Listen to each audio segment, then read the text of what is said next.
네, 지방대학의 열악한 실태를 함께 살펴봤는데요. 이상미 기자와 자세한 얘기를 나눠보겠습니다. 자, 이 기자. 네.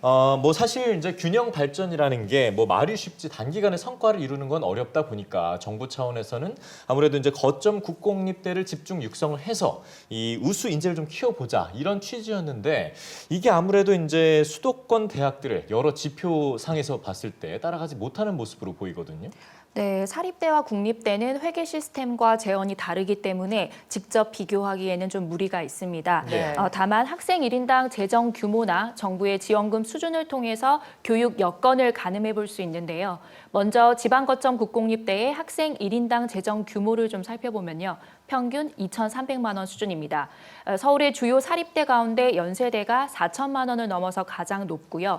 평균치로 계산해봐도 3천만 원을 넘어서 지방거점 국공립대보다 훨씬 많습니다.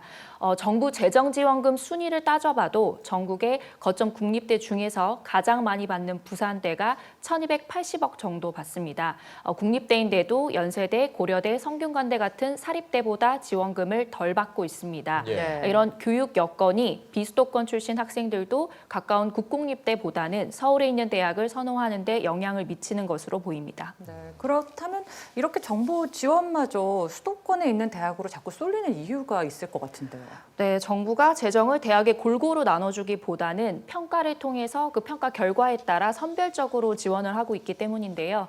경쟁력 있는 대학에 지원을 해서 세계적인 대학으로 키워주겠다 이런 겁니다. 네. 그 결과 정부 지원조차도 원래 여건이 좋았던 수도권 대학에 더 집중되는 결과를 낳았습니다.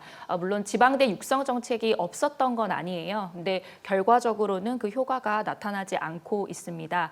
정부가 바뀔 때마다 지방대학 육성 정책도 계속 바뀌면서 안정적이고 장기적으로 계획을 세울 수 없는 그런 한계도 있었습니다. 네. 이건 사회적인 분위기와도 좀 맞물릴 것 같은데 학생들이 계속해서 좀 인서울 대학을 선호하는 건 졸업을 하고 나서도 어떤 평판이라든가 취업 등으로 좀 영향력이 있기 때문 아닐까요? 네, 사실 대학 졸업 이후 일자리 문제와 좀 이게 맞물려 있는데요. 예. 2018년 지방대 졸업생의 취업률은 62.9%로 수도권보다 4%포인트 낮았습니다. 지방대 졸업생들이 이제 수도권 대학 졸업생보다 취업률도 낮고 또 그 격차도 점점 더 벌어지고 있는데요.